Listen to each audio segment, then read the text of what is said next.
क्या करना पड़ेगा, गुरुदेव जी की 33,000 किताबें पुस्तकें छाप के रख दिया है, जो कि गुरुदेव जी की किताबों को भी चिंतन हमको करना है और साथ साथ में हमको गायत्री महामंत्र का जाप भी करना है। और जाप करने के बाद तभी हमारी बुद्धि विवेक जागृत होगी। जब हमारे में आत्मबल, मनोबल, प्राणबल की वृद्धि होगी, साथ साथ में हमको प्राणायाम भी करना है। प्राणायाम से प्राण शक्ति बढ़ती है। हमारे परम पुरुष गुरुदेव जी 5 वर्ष के थे, उन्होंने मदन मोहन मालवीय जी से दीक्षा लिया और दीक्षा लेने के बाद में उन्होंने अपने गायत्री मंत्र का जाप करते रहे। फिर उनको एक समय की बीमारी हुई और होने के बाद उन्होंने डॉक्टर के पास लेके गए और डॉक्टर साहब ने कहा कि ये 6 महीने का मेहमान बच्चा है और 6 महीने तक की दवाई चलाइए, अगर ये दवाई से बच सकता तो बच सकता, नहीं तो इसका जीवन समाप्त। मगर परम पुरुष गुरुदेव जी को कौन जानता था कि ये एक मानव सत्ता का जन्म हुआ है मुझे, मगर उन्होंने अपने दादा गुरुदेव के कहने के अनुसार, मदन मोहन मालवीय जी के कहने के अनुसार उन्होंने अपने जीवन को तपमय बनाया।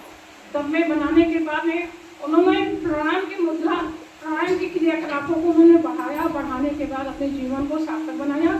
जब 6 महीने के बाद डॉक्टर के पास लेके गए तो डॉक्टर साहब ने कहा कि ये बच्चा क्या खाया, क्या दवाई इलाज किया माता जी, जो बच्चा ये स्वस्थ हो गया, इसमें हो गया। तो ये कहने का मतलब आ रहा है कि साथ साथ में ध्यान साधना भी करना है। गायत्री महामंत्र की किताबें जो बहुत से गुरुदेव जी ने जो लिख कर गए हैं उनको भी अध्ययन करना है, स्वयं अध्ययन करना भी है और स्वयं लोगों तक के प्रचार प्रसार भी रखना होगा। स्वयं बदलेंगे तो हमारा परिवार भी बदलेगा, समाज भी बदलेगा और राष्ट्र भी बदलेगा। तो हमको सबसे पहले प्रथम अपने जीवन को बदलना है। बदलने के बाद में जब परम गुरुदेव परम बदलिए माता जी की गायत्री वहाँ की शक्ति हमारे में जब उतरेगी तो हम जन जन तक के पहुँच करके गुरुदेव जी का प्रचार प्रसार कर सकेंगे। और जब करेंगे तो गुरुदेव जी ने कहा, जैसे हमारे भाई साहब ने कहा कि गुरुदेव जी का काम हम करेंगे, तो गुरुदेव जी मेरा काम किया है। मेरे सन 1986 में मैंने दीक्षा लिया और दीक्षा लेने के बाद में मैं 2 साल तक किया, तब करने के बाद में सम्मान में गुजर पड़े। आज उसी का नजारा दिख रहा, चारों तरफ हो गया है कि आज उसका प्रोग्राम क्या है इसमें।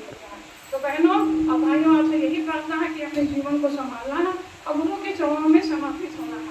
हमको जैसे भाई साहब ने कहा 24 घरों में हम कैसे जाएं, एक बहनें अगर संकल्प ले लें कि हमको 24 घर में जाना है और जाने के बाद में है हमको कैसे इन लोगों को बदलना है। हमने जब बाबा जन ने कदम अपना रखा तो हमारे ये संदीप के घर पे, इनके घर पे हम गए। इनकी माता जी थी और इनकी बड़ी माता जी थी। हमने 2-2 घंटा बैठ कर उनको समझाया, तो समझाने की शक्ति हमारे पास में कहाँ आई। समझाने